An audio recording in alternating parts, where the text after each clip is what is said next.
Hi, welcome to Chapter 3, Part 2 of Investment Information Securities Transactions. We left off on slide 31 discussing indexes and averages. So the stock market indexes and averages.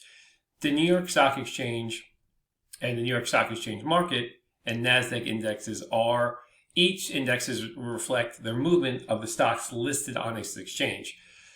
So the New York Stock Exchange Composite Index is going to include all the stocks listed on the New York Stock Exchange. So this is a much broader base index. It's going to be similar in comparison to, say, the S&P 500, but it's going to be a composite of reflecting all the prices of the shares traded on the New York Stock Exchange market exchange. So it tends to be very, not exact, but similar to the S&P and the Dow, because it's dealing with mostly large companies. Now, the NASDAQ market indexes, these are going to reflect, again, stock market activity. So we have the composite index, which is going to be the most comprehensive, including 3,000 stocks on the NASDAQ. The NASDAQ 100 is going to include the top 100 largest stocks on the NASDAQ. They have separate indexes for biotech and computers. And the movement of these indexes are typically a little bit sharper. So the more narrow the index, the smaller group or segment or industry or number of stocks on the index, the more volatility that could be displayed in its daily movements. Now, let's continue with Value Line. So Value Line has a composite index, which is going to include 1,700 stocks from their Value Line investment survey. And these stocks can be traded in the New York or over-the-counter markets, such as the NASDAQ. Now, there's also the Frank Russell Company, which is a pension advisory firm, and they have the Russell 100, Russell 2000, Russell 3000, which are three very popular indexes. So the Russell 1000 is the 1,000 largest companies. Russell 2000 is 2,000 small to medium-sized company, and the Russell 3000 is the companies in the Russell 1000 and 2000 combined. So you can see that there's also international indexes and averages. There's a European Australia Far East index, and there's a world index. So there's going to be something, an index or an average is going to monitor your segment of the industry that you're interested in. Now, there are also bond market indicators. So we have bond yields, which is going to be the current rate of return for investors if they purchased and held the bond to maturity today. There's the reported annual rate of return on the bond, which is going to reflect the actual interest payments given against the bond's value at its creation date. And of course, there are bond indexes, and the bond indexes are going to be an equal weighted index of 96 U.S. issued corporate bonds, 48 from industrial companies, 36 from financial companies, and 12 from utilities. Now, let's move into a different topic, making security transactions. So you're going to need to know how the markets work in order for you to make the best informed decision in buying and selling stocks. So you should understand the role of stockbrokers in the market, the basic types of orders, online transactions, transaction costs, and investor protections. So these are things that we're going to cover in this 13 slide series. So let's first talk about the role of the stockbroker. Now, the role of the stockbroker has changed from people's perceptions from the past. In the past, there was a perception that investors communicated directly verbally with their stockbrokers, and even worked on trading strategies with their stockbrokers. And some of that is true, but the majority of stockbrokers are behind the scenes, and there's not as much personal contact as there was, as many investors prefer to make their transactions directly through a internet interface or an app. Now, these stockbrokers sometimes can be thought of as financial consultants, financial advisors. They sit between you, the buyer, and the seller of the securities. So the stockbroker must be licensed by both the SEC exchanges where they place the order. So they have to be licensed not only by the SEC, but also the exchanges they're working with. So there's a dual licenseship there. Now, if you, believe it or not, if you buy a stock on an app or through an online broker, you still have to interface through a stockbroker. Even though you don't know their name, you never see them, they're still connecting you. Somebody's name is going to connect you from your transaction, the money you put down through your brokerage account to actually buy the actual stock. So in essence, even if you're using an app or an online website to place your order, you're still placing an order with a stockbroker. So a stockbroker is going to work for the brokerage, whether it's Charles Schwab, Fidelity, Robinhood, and that firm is going to maintain, the brokerage is going to maintain a relationship with the stock exchanges. And members of the security exchange execute the orders that the brokers in various sales offices transmit to them. So this is the only way for you to connect. I'd say this is the main way for you to connect to buy stock, is that you place an order. There's going to be a stockbroker that's going to represent you from a brokerage that can access the stock exchanges. You as an individual can't directly access the stock exchanges to buy or sell stock. You have to go through a broker and a stockbroker, a brokerage and a stockbroker. Now, the stockbroker, the brokerage firms are going to transmit the orders either to a specialist or to a market maker, and then they're going to execute the orders, and then that's how you buy or sell your stock. Now, as far as brokerage services, primary services to the client, so purchase and sale of transactions at the best price possible. That's what the brokerage is supposed to do. Execute your order, get you the best price possible. Now, your stocks are not held in your name. The stock certificates are written and held in the street name. So the brokerage is really the owner of the stock, but it's held in trust for you. So the brokerage can actually do anything they want with your stock, including lending it to somebody else, and that's how they create short sales.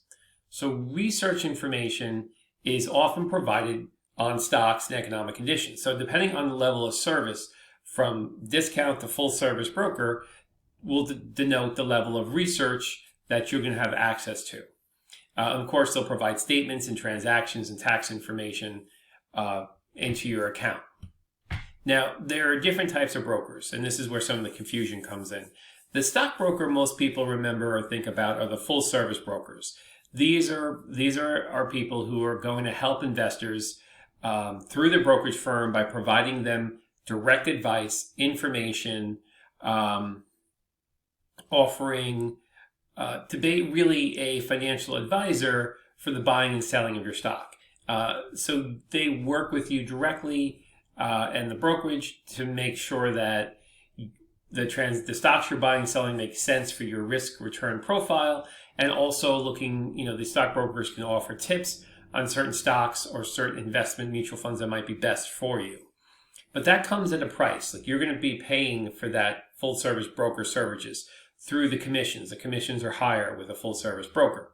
Now, a premium discount broker is primarily focused on your transaction as a customer. So this is like a Charles Schwab or a Fidelity, and they're going to charge very low commissions, sometimes zero, and they're going to have some research and information and some patented investment advice. So with the premium discount broker, they do give you access to certain reports, certain types of information.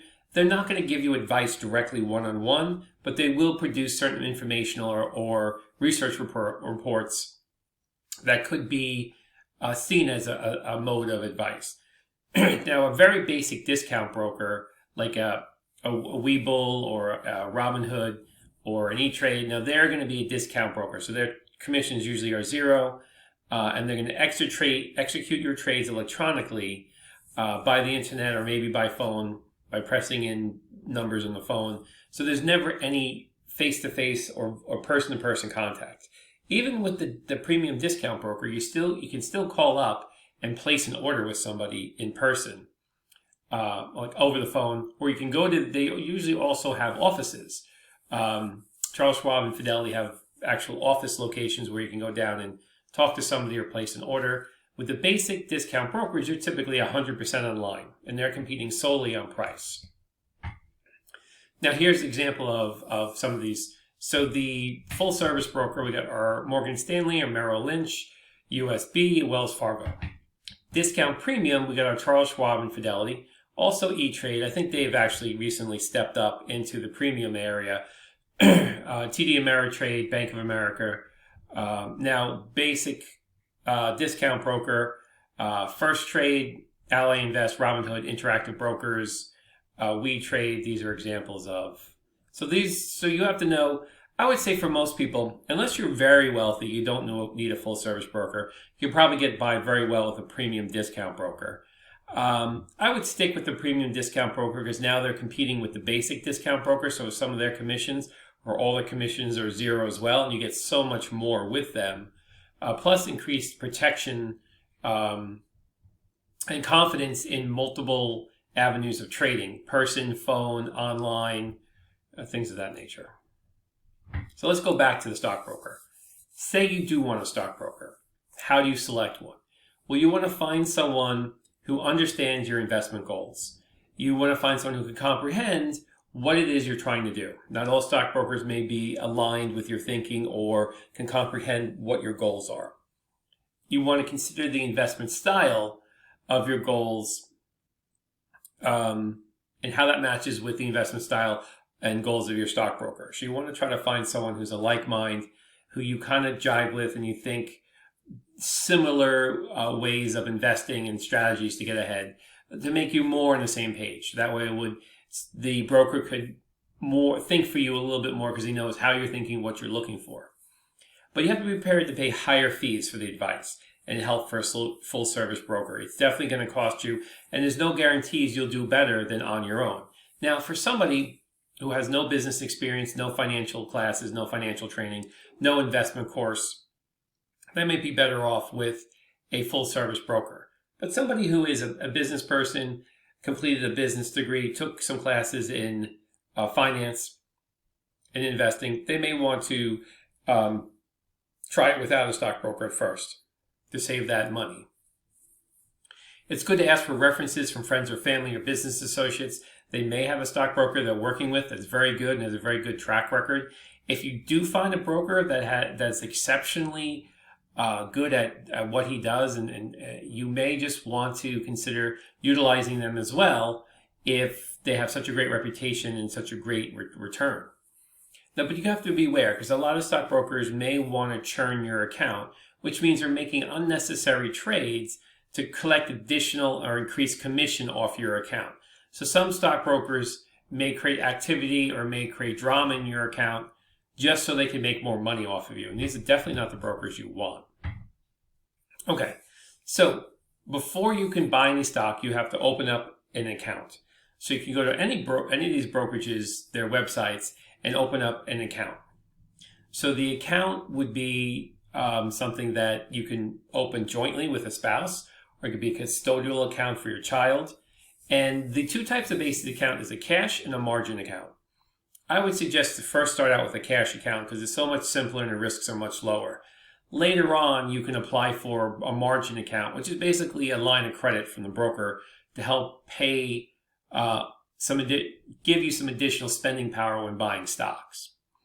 And then lastly, there's a wrap account, which is the most rare. It's for very wealthy customers who can allow the brokerage to be a little bit more involved in their account and make decisions. So you get a professionally money manager who's gonna manage your account on an annual basis for a flat fee. So you wouldn't pay per transaction; you would just pay a flat fee, and then they would professionally manage your account. Okay. Now, when a stockbroker trades, institutional investors trade, large investors trade, they all trade in round lots or shares of 100. That's how we know someone's professional. They buy something at 500 shares, 1,000 shares, 2,000 shares. That's a round lot. Now, an odd lot would be any type of transaction that is not a round multiple of 100. 50 shares, 75 shares, 10 shares, 15 shares. That would be an odd lot. So we have our round lots, which are units, multiple units of 100. And we have our odd lots, which are going to be, some weird ordering 50, 25, 30 shares. So it's important to know the round lots and the odd lots, because professional trades are pretty much trained to always make round lot trades, where unprofessional traders always make the odd lot trades. Okay, so there are three different types of orders. The most basic order is a market order. So this is an order where you go to buy a stock, and you're presenting the order at the time, and you're going to get it at the best price possible at that time. And that's called a market order. And think of it like going to the market. So you go to market to buy a bottle of chocolate milk, and you come up to the register and you pay whatever the price of the chocolate milk is, and you get your chocolate milk right away. That's a market order. And that's the cheapest, quickest order to fill, is a market order where you're just saying, I want to buy 100 shares of this company, and then they'll fill it at the best price possible for you. Now, a limit order is a little bit more finesse to it. So you can buy or sell, but we'll stick to the buy for most of the examples here, but you can buy a specific at or below a specific price, or you can sell at or above a specific price. So basically, say you want to buy a stock and it's fluctuating between $18 and $22. All day long it's fluctuating. So you could put an order in to say, I want to buy at 18, because I know the stock goes from 18 to 22 every day. Right now it's at 20, but I want to put a limit order in to buy at 18. So you can put a limit order in to buy at 18, and then that would be a fill or kill would be the first level. So if you place a fill or kill order, it tries once. So it goes in, we want to buy at 18, it's currently at 20, okay, not going to execute, order canceled. Now you could do a day order, which would be placing the order and trying to fill it all day long. So you place the day order, and it's going to watch the stock for you continuously until it hits 18, and then it's going to buy the stock for you. That would be the equivalent of going to the store. You see the chocolate milk is €2, and you want to only pay €1 for it. So you take the chocolate milk to the counter and say, I'd like to buy this for €1. And the clerk says, no, it's €2. And you go, I'd like to buy this for €1. No, it's €2. And you do that all day until the clerk gets 2 hours later. Maybe the clerk gets tired of it and says, okay, fine, €1. And then your order goes through. A good till cancel would be putting in an order where it's going to remain, it's going to try to execute every day for 6 months until it's executed or canceled or renewed. So if you put an order in for $18 and it took 3 days until that stock went back down to $18, then on the third day, the good to cancel limit order would buy that stock for you. And that would be the same as you standing in the store multiple days until the price finally goes down. Maybe it goes on sale and you can buy your chocolate milk at the price you're stating in your limit. So this gives you a little bit of finesse to place these orders and walk away and let the computer buy it whenever the price you specify becomes available. Now, the third type of basic order would be a stop loss order. Now, a stop loss order, think of owning a stock, and the stock went, you own a stock and it went to $1,000 per share. And you're afraid that the stock went to $1,000 per share and can go back down to $5 per share because the market's so crazy and the news around the stock is so crazy. But you're also aware that maybe the stock's going to double again. So you don't want to sell it now because it could continue to still go up. So you could put a stop loss order in at $900 a share, which basically you put this order in that's suspended and it's placed at a particular price level. So when the stock reaches 900, it will sell. So if your stock's currently at 1,000, you place a stop loss order at 900, and the stock goes from 1,000 to 1,073 to 1,200 to 1,250 to 30. You still own the stock the whole time. But if it winds up going to 900 on its way down to $5, it's going to stop and sell it at 900 for you because you put that stop loss order in. It's basically like a net or a protection. So that way, if the stock ever collapses, you get out at the specified price that you want to utilize. Now, these stop loss offers can be a day order or it could be a good to cancel, depending on how long you want to put this protection in. So once it's activated, though, the stop loss becomes activated. It just turns to, so it's like a trigger. Hits 900, turns to a market order. So you may or may not get the exact $900. You may may sell at $901 or $899 because it's activated. And by the time it activates and goes to market, the price may change a small amount with the stop loss order, but not much. But so you're going to use this to protect your positions in case there's a stock market crash or a rapid decline. And you could use the stop loss order to buy stocks. If you have a short sell or a short position, you can use it in the buy position. So typically, stop loss, if you own stock, you're using it to sell. Stop loss, you're using it to sell at a certain price. And if you have a short position, you're using it to buy at a certain price. Now, to put a little bit more complexity to this, you can have a stop limit order. So a stop limit order, what that will do, you'll be able to buy or sell a stock, and instead of it converting to a market order, it would convert to a limit order. So you could specify the exact price you want to buy or sell, and the stop limit will get that exact price for you. But you pay more for a stop limit order than you do for a regular stop loss order. So the higher the complexity, the more useful these orders are, the higher price on the commissions you'll pay. Now let's go back to the online trading. Day trading comes and goes in popularity. When we have a bull market, typically at the end of a bull market, where every stock is going up, more and more people get encouraged to day trade. Because probably 8 times out of 10, you're going to buy a stock that goes up when the market's in a bull phase or in a bubble phase. So what we're doing here, day traders are going to sit in front of a computer, buy and sell stock pretty quickly to try to make a quarter a share here, 10 cents a share there. So if you're buying and selling $1,000 worth of stock, you can easily make $250 if it goes up by 25 cents. But it's very risky, especially if you combine margin with your day trading, and there's higher brokerage commissions because you're doing all this frequency of trading. Some brokerages have eliminated commissions, which makes it even more attractive to day trade and try to trade in and out. Now, my big problem with day trading is that you could go along for 6 months and make $1,000 to $5,000 every month and think you're doing great, and then you just come across one particular day that's a particularly nasty day, and you lose all your profits you made in 6 months. And in fact, in my life, I've known many day traders who profess how great they're doing, how wonderful, how much money they make, how set they are. This typically only lasts for 6 months to maybe, in the most extreme cases, someone did it for 2 years. But in all cases that I remember, they walked away with less money than they started, because day trading, you become too much of a gambler. You're taking risks. You're not really investing. And eventually the market's not going to go your way, and you're going to make the wrong moves, almost guaranteed by human nature, to walk away with less money than you started with. Other issues, technical and service problems.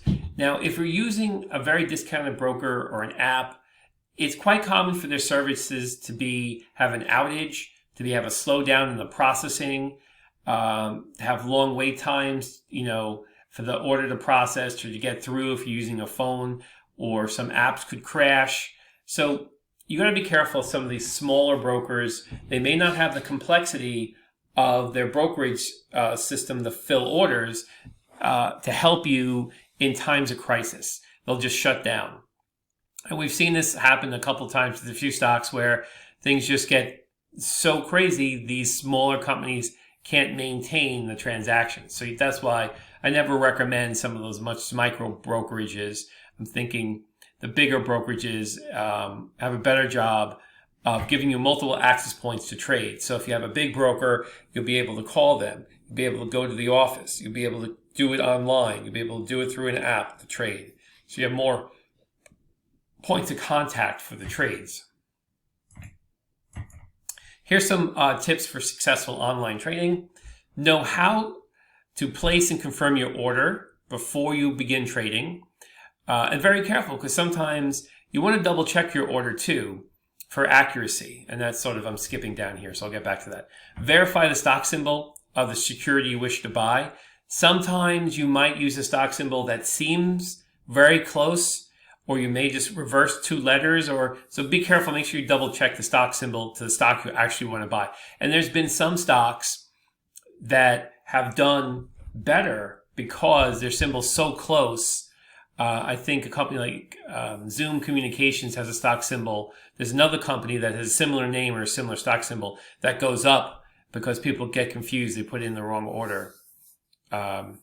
Use limit orders if you can. They give you a much better finesse in your transactions. I know there are some closed-ended mutual funds or some stocks that their liquidity isn't there. So when you place an order, the spread or the order when it's filled can be greatly different than the price. I remember one time I bought this closed-ended mutual fund, and it was $11. I thought was the going price for it.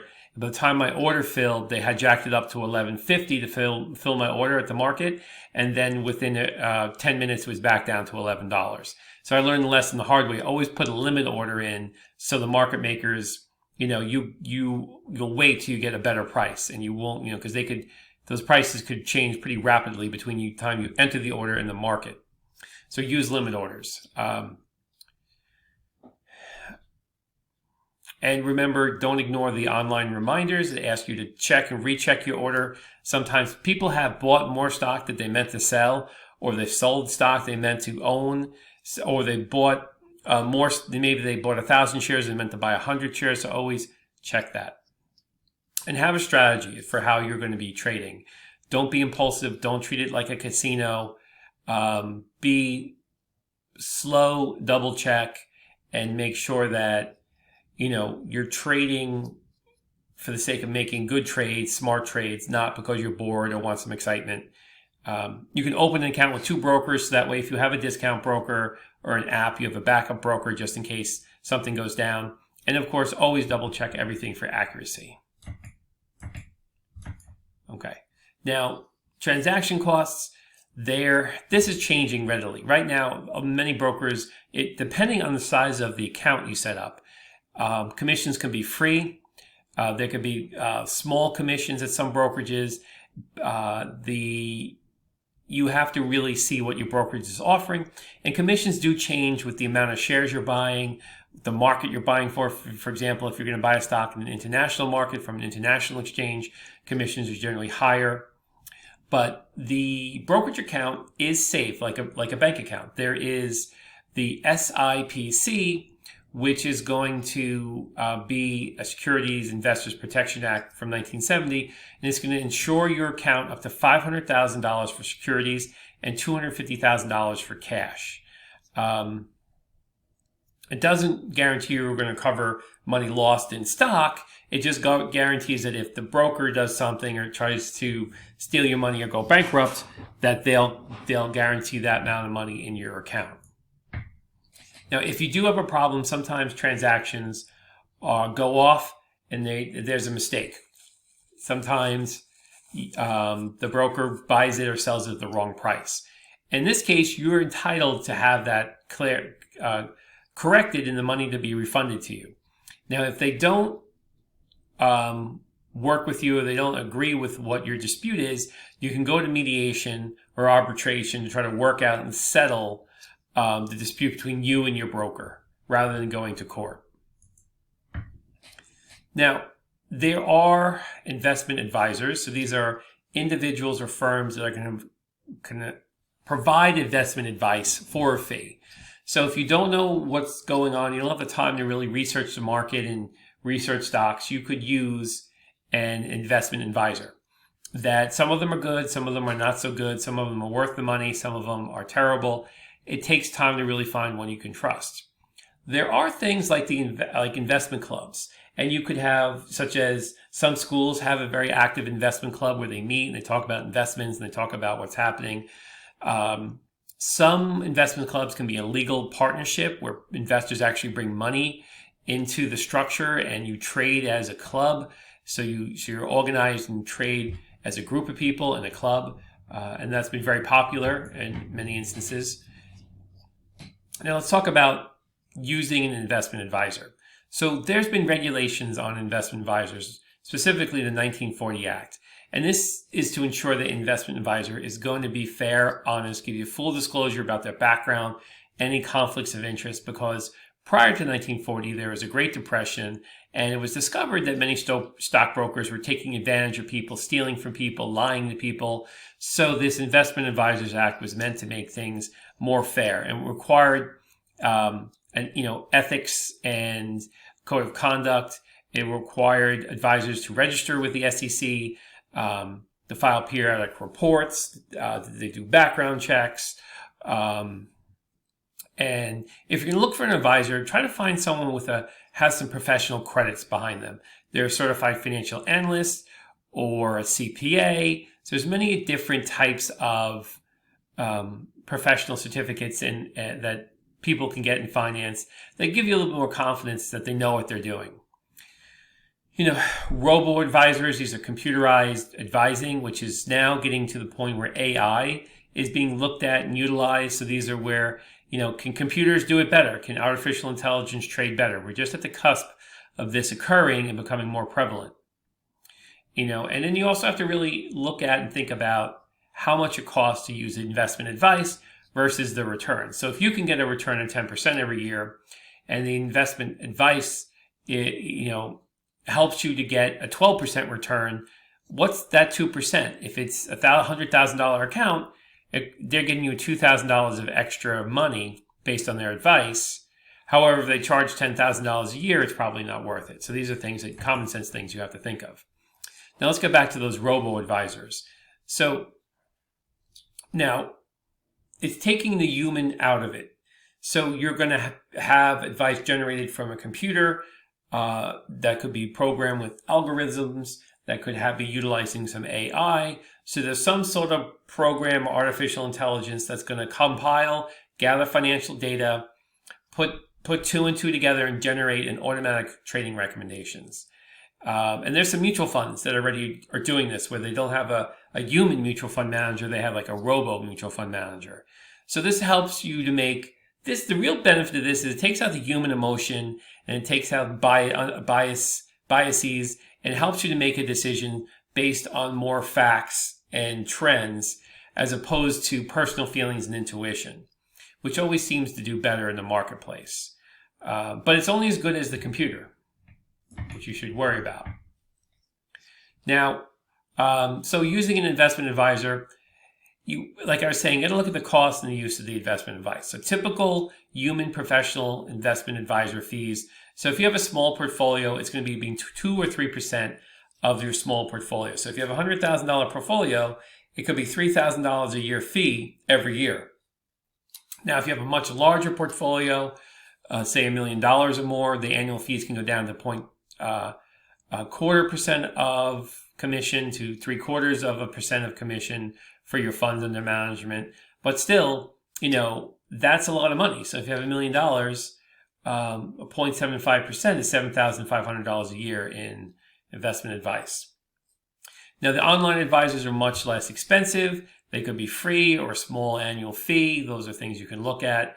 But you want to be able to compare these investment advisors and look for a good performance record. Maybe check for recommendations, people currently working with them. So you should ask lots of questions to your investment advisor, and they should ask you lots of questions back and forth. So if you don't have a lot of questions for your investment advisor and they don't have a lot of questions for you, it's a bad sign. I would always, if you're going to go down the investment advisor route, I would always recommend someone you can meet with or talk to directly, not one that you just converse with directly online. Okay, so our last slide of this part 2 of chapter 3 would be the investment clubs. So say you and a group of friends, coworkers, or your book club, or just some group of college buddies get together and you want to form an investment club. So you can come together and form a legal binding partnership of investors and create an organizational structure where the goal of your club is to invest and make good returns. So each partner has to bring in a certain amount of money to create an investment pool.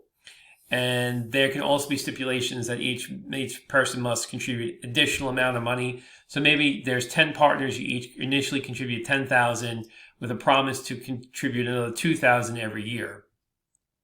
So the members get together, they meet, they have meetings, they make stock recommendations, they analyze performance, they analyze stocks.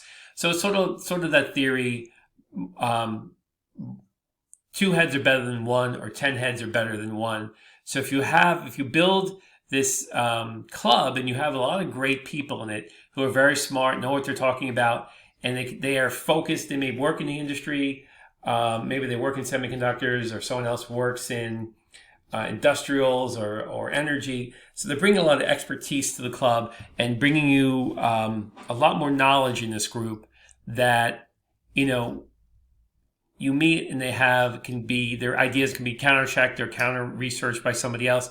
But at the end of the day, you're building a better investment community where your club is making decisions on a group think. And, there is, hundreds of thousands of these investment clubs active. And they do produce good results. There's a famous one called the Grannies Club, or something similar like that, where a bunch of grandmothers got together and were buying stock, and they were buying companies they knew and companies they liked, and they were doing research, and they did very well. They got a certain level of fame and notoriety, this investment club, but it's something you could consider. I was involved with an investment club with a bunch of coworkers many years ago, and that was fun. We each contributed $5 a week for a number of weeks, and then we wound up, doing well in our trades and making some significant money. But then after there was significant money in the account, multiple people wanted to take their share and go. So it got to a point where the paperwork of adding or subtracting people into the partnership for the investment club was just too strenuous, so the whole thing was dissolved. So I would say that if you do start an investment club, make a clause that they have, that they're acknowledging and agreeing that their intent is to be involved in the club for X amount of years. It's not something that's temporary. Okay, so that's part 2 of chapter 3. I hope you enjoyed your time with me today, and I look forward to talking to you for chapter 4. Thank you, and take care.